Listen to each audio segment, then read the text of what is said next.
We're in Way Media.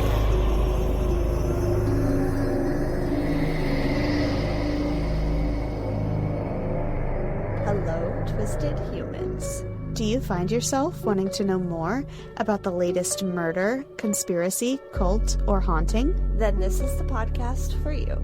I'm Alicia. And I'm Sierra, and this is Twisted and Uncorked. Welcome to episode 144. I almost said 144 in an accent, but I decided against it. Considering that UK is number 2 for our listening country at this present time, we don't want them to bump down by offending them. Absolutely not. Our British accents are atrocious, so we will leave that to you guys. I was talking to Jesse about how we have listeners like all over the world the other day. He's like, does it show you like where? Yeah. I was like, yeah. And bizarre. I logged in, I pulled it up, and I was like, there's this many people here and this many people here. And I think there was one that was like Russia, one person. He's like, that's a spy. I was like, that's very possible, actually. That is like, funny. whatever. It counts towards our numbers. I don't care if they're spying. We get ad revenue. Thanks a lot, Russian spy. Yeah. That's great. Awesome. Speaking of great things, there is a person on Facebook, because I'm old and still use Facebook, who has been promoting our show for us just out of the goodness of their heart. And so I wanted to promote their information as well. If you do have Facebook, or I believe they also have a Etsy page, but nice. the page is called Freya's Fernwa Treasures. Freya is Freya and Fernwa is Fernweh. And the bio is a one witch show on the Toad selling magical, mythological, and mystical arts and crafts. And it's really cool stuff. They have a bunch of different crystals that they tumble into different shapes. They have jewelry and ashtrays and paintings and pins. And it's just really cool stuff. So if you guys want to go check that out, you should. Sounds like it's right up our alley. That's awesome. Yes, it is pretty cool. Thank you so much for sharing our show also. Yes. And we hope you enjoy it. Okay, so let me give you a little teaser here. We recorded a bonus episode recently where we did a collaboration with Tennis Podcast. We said we would invite Nick on for when we did this episode, but I didn't want to wait. I was somewhere too intrigued to Nick not look into this. Is weeping. I know. I will be talking to you today about the Thugy Cult that we briefly discussed in that bonus episode. And to start this off, I have a fun fact and a sort of correction to what we assumed when we recorded.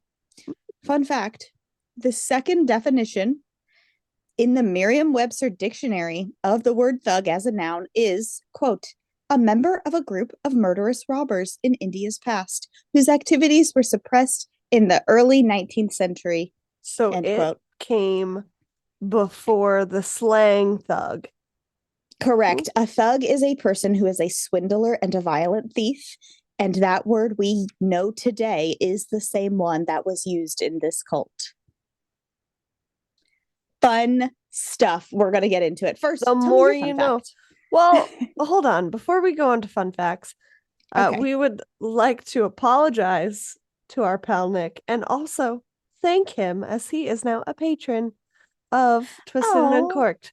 So yes. Hopefully he remains one after this episode is released. I don't know. So excited that you're covering this. But I'm also excited to tell you my fun fact, which is that a jar of peanut butter takes approximately 1,100 peanuts. That's very fun. And I say that because you are in Alabama. Uh-huh. And there's boiled peanuts everywhere. And you the told peanut capital of America. That if basically every jar of peanut butter in stores likely has peanuts from Alabama. So yeah, I thought that was cool. I did learn that it's not specific to Alabama. So Alabama is like touching distance from Georgia. And so it's in between Alabama and Georgia. So it's the surrounding areas right here. But yeah, still really cool. all of those good southern states that you've pretty much dragged me to, which is nice. So fun times. What's your fun fact? That was my fun fact. The thug definition. Oh, okay. You went first. Okay. It threw me off. Yeah, I was sorry. first on you. I don't know how to transition from here, guys. She threw a wrench at me. It was just because it was included in my It was preview. Flow. Absolutely. Yes. Well, I will say that we are still not drinking because it's February still. Yay! So if you would like to support either of our causes, we are donating to the Canadian and American Cancer Society, which is a foundation near and dear to our hearts because too many people are affected by this disease. And you can also support, other than the links in our show notes, you can join Patreon like Nick did, and your monthly pledge will go towards that. Or you can buy us a coffee or a drink on the link in our show notes, and that pledge will go towards there too. All different ways you can do that. That is my plug. That said, I'm drinking water, and I'm super jealous of Sierra's Mexican hot chocolate. Always, it's February. Also, there has been more than one instance of people commenting on how much you look like you're enjoying your hot chocolate in our videos. So good. Like, she's so enamored with it at that moment. Like, I'm pretty sure you were licking the inside. Oh yeah, like there was probably. Licking it. Yeah, I'm sitting there telling a story, and people are like, "Sierra's really enjoying that hot chocolate. It's so good." I just had to tease you because I'm jealous and I can't have any. So no problems. Also, I don't usually tell people that are closely involved to me about this podcast. Family, obviously, because they like know me, but like work and school, usually, and moms of kids' friends, because this is like kind of a more intimate part of me where I be brutally honest, and some people don't need to see that side of me. But with all that said, I did tell the girls at my school the other day about the podcast, so I know one of them for sure said she was going to look it up. Hi, Abby, if you're listening. Hi, Abby. Shout outs. That's exciting. Yeah. Thanks for doing that.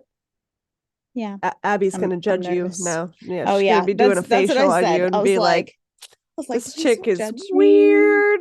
Yeah. I am. No. I am very weird secretly. If you're not They're weird, all much younger than me, though. So I should be on my best behavior, is what you're saying. Nah. What I mean is they probably won't listen for long. The world knows that I'm wildly uncool already, so I'm good with it. I've absorbed that part of myself. I literally just panic hung up on a group call on Instagram because I didn't know how to hang it up. And then I closed Instagram and it was still on and they're dying. I could see in the group chat them going, "Oh my God, what is wrong with you, Alicia?" Oh my goodness. Because it pops up on my phone. It was distracting. Anyways, I appreciate you sharing, and hopefully you enjoy the podcast. We're talking like directly to listeners today. I love it. Yeah. Well, we definitely owed Nick an apology. So. Oh, I mentioned him again. Don't worry. So we are going to get right into this story, but first, listen to this quick little promo from Serial Killing, a podcast. Okay, let us get into this information because there is a lot going on here. I'm stressed.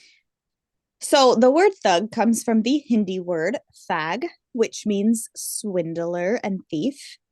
Okay. Thugy is the act of swindling, stealing, and committing violence. The British, who went to India to try to take over in the early 1800s, are the ones who started using these specific words, the English translations, to describe these kinds of criminals.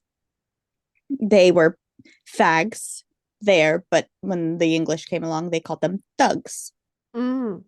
And these criminals did not take it as an insult. They took it as fact. They were quote unquote thugs and they knew it. Now, as I explained to you further about this cult, I need you to take into consideration that this all happened in the 17 and 1800s. Yes. Back when people were shitting in the streets, as Nick would say.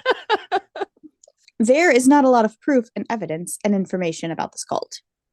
I'm going to tell you some things that are verifiable facts, and I'm going to tell you some things that were maybe not verifiable at the time of this reporting in the 1800s, but that continually spread since then as fact because people just trusted the source that they heard it from. That source is the British. And I only say this because there are a lot of people in the here and now that believe the British government and police may have lied to the world, to other Brits. By the way, is Brits offensive? Someone tell me. Other British people, I guess I could say, but I feel like people say Brits, but I don't know if that's rude. Anyway. Yeah, let us know. And to the other people of India about this group, because they were trying to take over the area at the time, so they wanted to seem sort of like saviors. So they might have lied. Okay. Let's start with the facts. There was, in fact, a group of people who swindled and thieved and murdered in India in the 17 and 1800s. We know this because the same group of people were talked about even before the British came along to India in around the 14 to 1600s, maybe even as early as the 1200s. People like this were talked about. They existed. That's crazy. These people who were a part of this group would play very nice and kind and innocent with others, even their own family. No one knew about their crimes. They weren't like gang members bragging about their numbers. It's alleged that, like Fight Club, the first rule about being a thug was you didn't talk about being a thug. They were legitimate swindlers, even allegedly inviting tourists to stay in their homes, offering to show them a good time. But once they were alone, a good time is in like, I'll show you around town, not like sex. Oh, okay. By the way. Okay. Sorry. We were just talking about smut over the break, guys. I was like, that is forward. I'm like, who is agreeing to this? That's risky to begin with. But then, like, come on.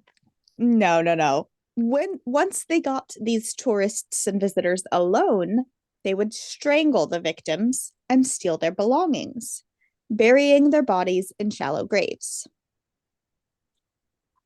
It is alleged that they worked in groups of 3, one person pushing the victim's head down, another with a yellow sash or other method of strangulation, and the third to sweep the victim off their feet, literally, so they fall into the strangulation more easily. Oh my God. It's giving like Bloody Benders vibes. Like all they're missing at this point is a hole in the floor. Right. Some people said they killed even women and children because in order to not get caught, they couldn't leave a single witness. But others, including members, said that they never killed holy men or women or children, though some did admit to kidnapping some of the children and raising them as their own to also become thugs. At the age of 18, they would have these kids officially become a member by killing a victim, allegedly. Oh. It's a fucked up initiation project. Yeah. The name Thugy Cult and thugs was most likely not used before the British came in.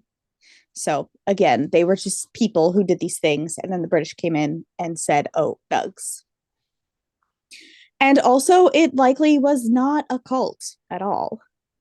It was probably more like a fraternity of sorts, like the Freemasons.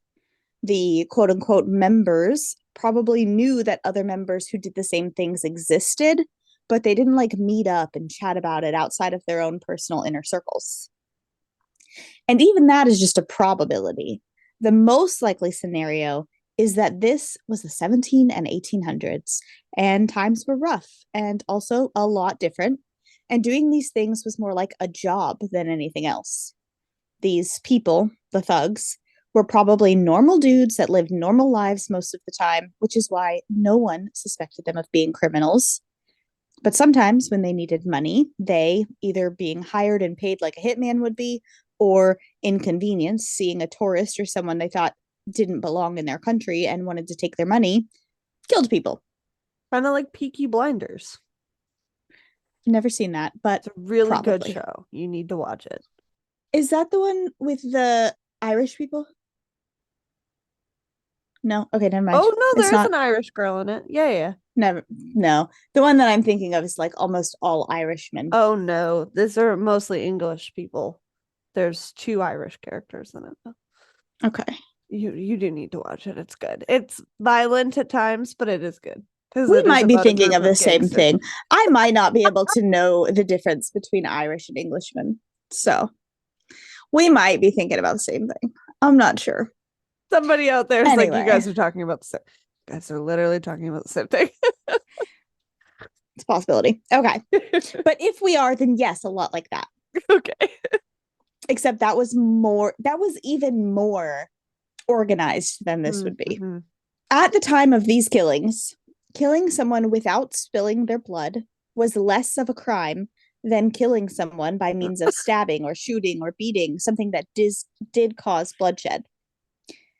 That is, murder 1700s. is murder. All right. That is likely up, I guess, the reason why they chose strangulation. Yes, it was death, but it was what they considered at the time to be a nicer death. Nobody's got to clean up afterwards. Well, and also something about the afterlife with their religion. Oh, okay. That makes more sense. They shouldn't spill their blood. Okay. Obviously, this is still morally wrong and not normal behavior. But again, times were different then. But then when the British came in to overtake India, they became aware of the crime and were set on stopping it. Maybe because they wanted to stop senseless violence against innocent victims. Maybe because the victim pool was a lot of their people as these quote-unquote tourists that were turning up missing. But probably what happened was they saw a tragedy and wanted to use it to their advantage for propaganda. Like with all groups of people, there are anomalies. A few bad seeds that seem to poison the bunch. This entire criminal group could be described as poisonous by today's standards just for killing people. But again and again and again, different times. And this seemed to be pretty normal behavior for the time in that area. What wasn't normal, though, the anomaly, was Thug Bayram, aka the King of the Thugs. The man we talked about in that bonus episode, who is known to be the most prolific serial killer in India and possibly the most prolific serial killer in the world. Thug Bayram's name was actually not Thug or Bayram. It was Burham Jemadar. Nailed it. And while on his Wikipedia page it says that he was the leader of the Thugy Cult in India, history is told from the perspective of the victor. The police who were investigating these crimes in the 1800s deemed that this group of thugs were a cult and that Burham was the cult's leader. That does not mean it's the truth. We in America were once taught that Christopher Columbus discovered America, but we've since learned better. So take it with a grain of salt. It was the 1700s. Yeah. The definition of cults, the definitions, because there's multiple, of a cult. One is a system of religious veneration and devotion directed towards a particular figure or object. Another is a relatively small group of people having religious beliefs or practices regarded by others as strange or sinister. And the third is a misplaced or excessive admiration for a particular person or thing. There was literally nothing religious about this group. Nothing. Huh. In fact, many of them had different religions. They didn't even have the same religion. Yeah. Some of them were Muslim, others were Hindu. And again, there is no evidence that these people worked together, met together, or even knew each other were also thugs outside of their inner circles. They were just all doing the same thing because it was kind of normal. Is it kind of like a mutual understanding, like people that ride motorcycles, like you just have like a eye contact and a I don't think they even knew each other existed. I think it was more like just you're walking down the street and you see somebody who you're like, this is our country, these are the things we believe in. That guy is clearly yelling about Christianity. I don't like him and I need some money. I'm going to rob him. He's going to die in the process. But it's India, so it's big and this is happening everywhere. I'm not the only person who had that thought. That guy had it about that British guy. That guy had it about that British guy. Like, it's just like, random. if it's all one organization, like, at what point are they going to run into killing each other? Well, they were usually only killing people who were not from there. Okay, fair. Burham claimed to have been involved with 931 strangulation murders that took place while he was the quote-unquote leader of the Thugy Cult. But what likely happened is one of the many thugs, Burham, was caught. The British investigators wanted to make this a big deal. They allowed him to take credit as sort of a ringleader. He got the fame and the notoriety, and they got to take him down and make the innocent people trust in them and their work as officers. It is with him alone that they got the story they needed to turn this crime into a cult. And in doing so, they were also able to push forth their religion, Christianity, because they used the Hindu religion as the villain in this story. But again, some of them were not even Hindu practicing people. The story of the Thugy Cult was told as fact by the British, and this is where the story becomes probably mostly a fictional legend for propaganda purposes. They said the thugs were not just killing people for their money and belongings, that was just an added bonus to them. They were actually killing people as sacrifices to one of the many Hindu goddesses, Kali. Kali is the Hindu goddess of darkness, destruction, and death. In most religions, other than Christianity, there are more than one god and goddess. And not all of them are perfect and pure. Somebody has to rule over the sad stuff too. That doesn't make them evil per se. It just means that that's what they look over. But people of the Christian faith usually don't like that and can't understand it, so that makes it evil to them. The goddess Kali is represented as being loving and caring and benevolent and is associated with Mother Nature. But she is the goddess of destruction, darkness, and death. Casual. She's, darkness, the sun goes down, destruction, nature is kind of rude sometimes. Tsunamis, earthquakes, and death, everything that dies comes back to life in the seasons, right? Be our lost spirit sister. Right. She's the one, I'm sure you've seen her a million times. She's usually depicted as a blue or really dark, like dark purple skinned thing with her tongue sticking out. And she has 3 eyes. Yeah, that's terrifying. All right. I think it's super cool. But anyway, she is referred to by many in the Hindu religion as Kali Ma, as in mother, because of her association with Mother Nature. For the goddess, sacrifices were a normal thing, but these were sacrifices of food. Goats and roosters, sadly, were included in this, but also things like plants such as pumpkins. Almost never human sacrifices. And I only say almost never because, again, sometimes there's a few bad seeds. Human sacrifice to any god or goddess, even the goddess of darkness, destruction, and death, was very rare and in poor taste. Like, people who actually practice that religion would never. But people who are, assholes about it and are like, oh, I'm going to do this, maybe they would. But of course, that is exactly where the story was taken by the British investigators. They claim that the reason members of the Thugy cult strangled their victims was because they didn't want to spill the blood until they got to their sacrificial place. They said that once the strangled victim was dead, thugs carried the body to a pit where they then mutilated the bodies and let the blood spill for Kali Ma. It is true that many of the shallow graves where the bodies of tourists and other victims were found had mutilated bodies, having been cut in strange ways after their death by strangulation. But members other than the King of Thugs would say that the mutilated bodies, by doing things like disemboweling them, was simply because they knew that the bodies would bloat after death underground. Yeah. Mutilating them in this way stopped the bloating and allowed the buried bodies to go unnoticed for longer so they would not be discovered. They still killed them in the way that allowed their bodies to go to whatever afterlife. But then after they were dead, that's when they were like, okay, now let's stop the bloating. So okay. Is that the is religious murder, loophole? But yeah, okay. I don't like it. I definitely don't like it, but I like the British possibly changing the story to be scarier even less. Like I'm more mad at the British for changing the story than I am at the thugs for killing, which sounds bad, but like killing is already bad enough. You don't have to go and make it a fucking drama, okay? Mm-hmm, mm-hmm. Okay. So the number of victims this quote unquote cult had was probably exaggerated.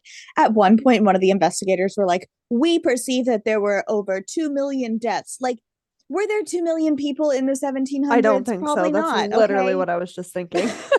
I mean, Definitely technically, there probably was, but like, not that could just be killed and life went on normal. Okay? Yeah. This wasn't a war. This was a fucking like everybody knew everybody in town. If somebody was going missing, like people probably knew about it.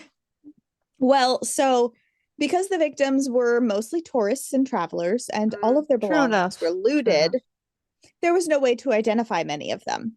So there was no way to report the names of each specific person that they dug up. But that gives the British an easier way to be like, there was 18 bodies in here. And people are like, oh, really? Who were they? And they're like, I don't know.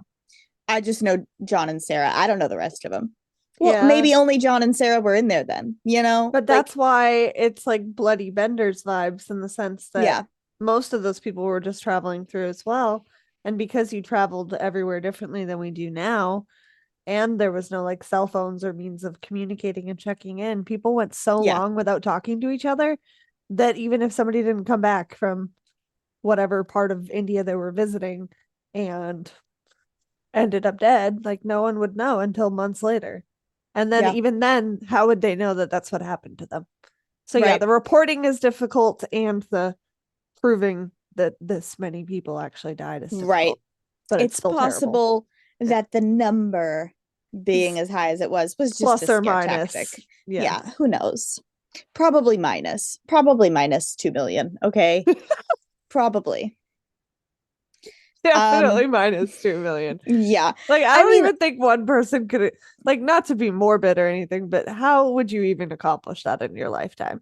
When we did it's not from one person, remember? Yeah, it's that's true. The quote unquote cult, which is not an actual group or possibly not an actual group. It's literally just 200 dudes, you know, who at one point in their life killed somebody.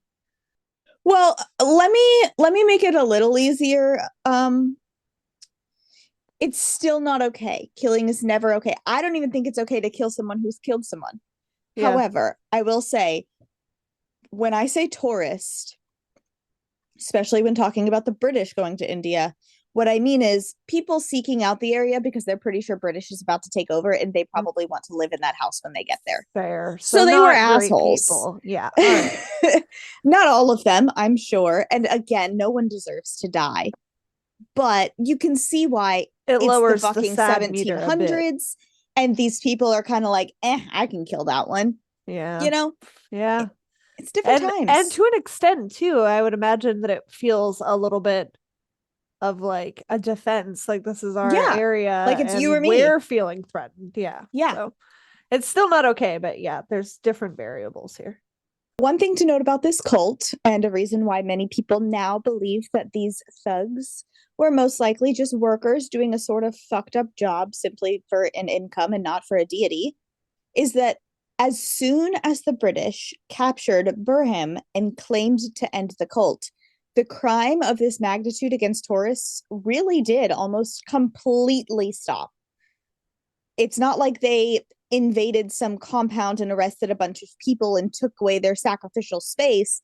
They just mentioned that they captured this guy, and so all the thugs stopped killing. Most people think the reason for this is because these people who were killing as their job just found other jobs, other means to make a living. They weren't upset that they could no longer sacrifice humans to Kali Ma, because that's probably never what it was about. They noticed that their job was now a dangerous one that they could be arrested for, So they found new jobs, hopefully more ethical jobs. But it was likely more of a feeling like, oh shit, the cops just shut down our factory. Now we got to find somewhere else to work. Like it wasn't, I don't know, like some of the people who were out killing for money then decided to go work on a farm for money. Like it was just normal. It was normal, which is so weird. But again, 1700s India. Like, no offense, India, but India is weird still today. Can you imagine 1700s India in terms of our laws and their laws? Yeah. Weird to us. Yeah. Well, even like there's some differences between Canada and the US that's weird. Like it's just no country's doing it right, like in terms of imprisonment and that kind of they stuff. Still have now, dowries for women in India. That we're judging. That's true. Sorry, we danced weird. around it. I'm not for sale. Okay. I'm sorry. There are rumors that some sects of the cult continued on and lived in secrecy and kept killing. These rumors were so prevalent that the second Indiana Jones movie, Temple of Doom, had depictions of leftover Thugy cult members who were monstrous people that ate raw monkey brains as a dessert delicacy. Gross. But honestly, this is kind of just like pure racism. There is no factual information or proof that anyone in India has ever eaten raw monkey brains. Like, why? Why did you put that in your movie? That? Yeah. Ridiculous. Let's end off back with Burham, though. He was arrested in 1838, 6 years after one of his friends, who also participated in thuggy behavior, surrendered to the British investigators in order to save himself and his family from being executed. Burham, having been captured and not surrendered, did not get the same courtesy.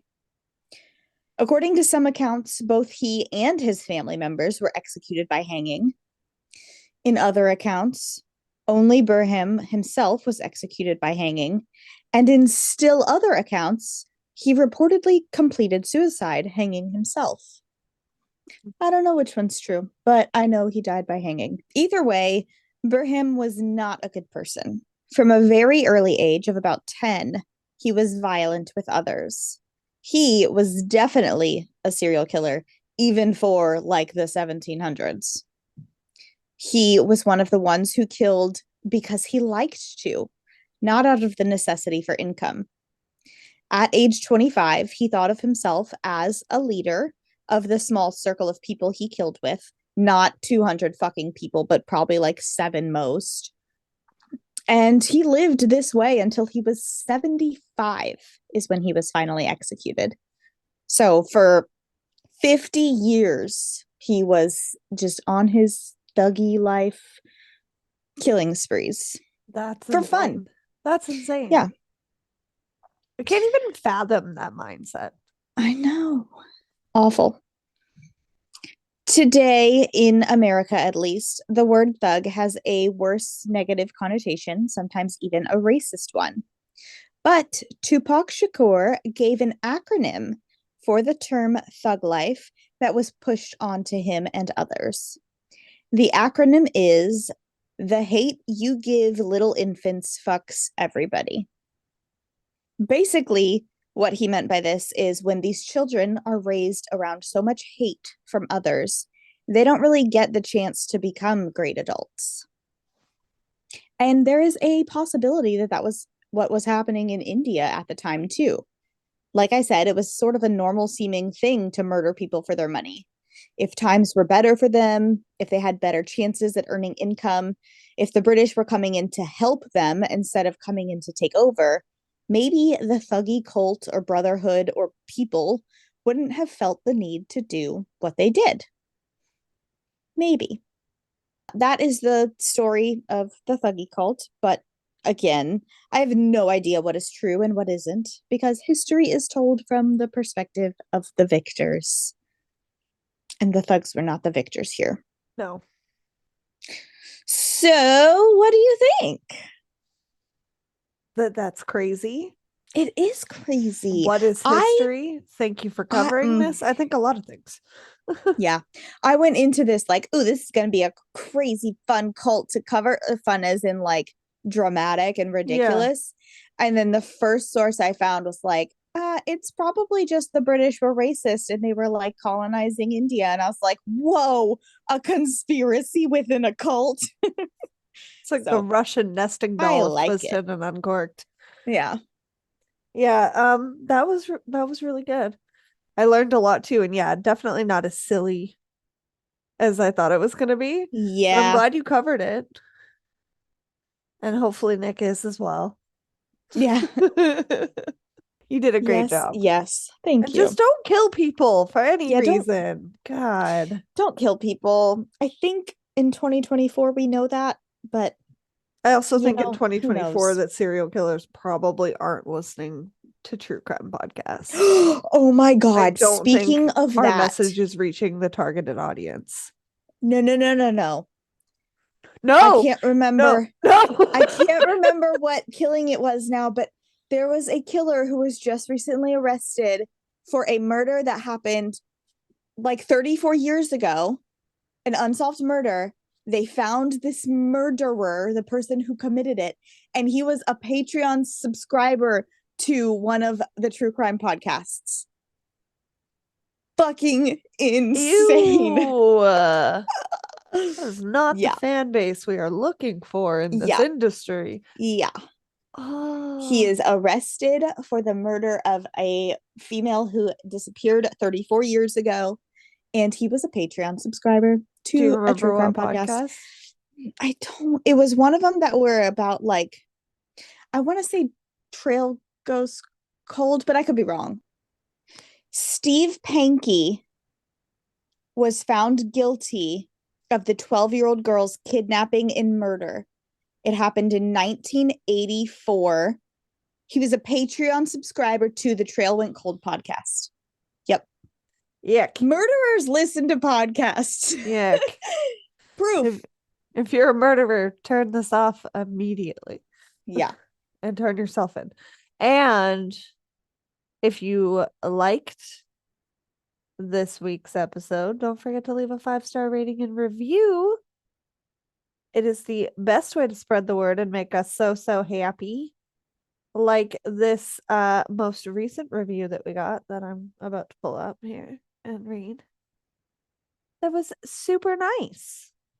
And it says, love it. This is a refreshing true crime podcast. Serious topics, but these girls make them lighter. Keep them coming. So glad I found you. And it's ASA Franca from Canada. So thanks for representing. We're Canadians. I know. We love the Canadians. We do. Half of us is a Canadian, so half of us is. But you did a great job, Sierra. Go leave those reviews and tell me something you're grateful for or something good before we roll on out of here. It's Wednesday and I haven't written down any daily gratitude yet. No. I know my dailies are just, I'm tired a lot. I know. I had a doctor's appointment today. It was my first in a year. The last time I went to the doctor is when I was 30 pounds heavier and they told me I had high cholesterol and I had to schedule for a sleep study because I was snoring. Well, today I went to the doctor and all of the doctors and nurses that I saw congratulated me on losing weight. They said that I'm doing great. All of my numbers came back perfect. I'm perfectly healthy. Yay! I'm not snoring. And one of my doctors was like, how did you do it? And I was like, well, I'll admit that I took semaglutide for a little while. And she was like, really? I have been thinking about doing that. And I just haven't had the push or the motivation to do it. You have just motivated me. I'm calling my doctor as soon as I'm done today. I was like, aww, good, do it. Get healthy. She was like, next time you come in next year, I'm going to look a lot different. Oh, I'm so happy. It's so great. I'm proud of you. Thanks. What about you? I am proud of myself and thankful that I got to go to yoga twice already this week because classes have been full a lot. / my schedule has been weird lately. So I am very happy about that. Keep it going. Yeah. My hair's a little bit mad because I had to wash it 2 days in a row, but I'll get over it. Yeah. Stay healthy, guys, and we'll see you next week for our special topic episode to be announced. And in the meantime, keep it twisted. Twisted and Uncorked is a proud member of Weirding Way Media. Hosted and produced by Sierra Zorn and Alicia Watson. If you like the show, don't forget to leave a 5-star rating and review wherever you are listening now. It really is the best way to spread the word. You can check out all things Twisted on our website, twistedanduncorked.com, and we will see you next Tuesday for a brand new episode.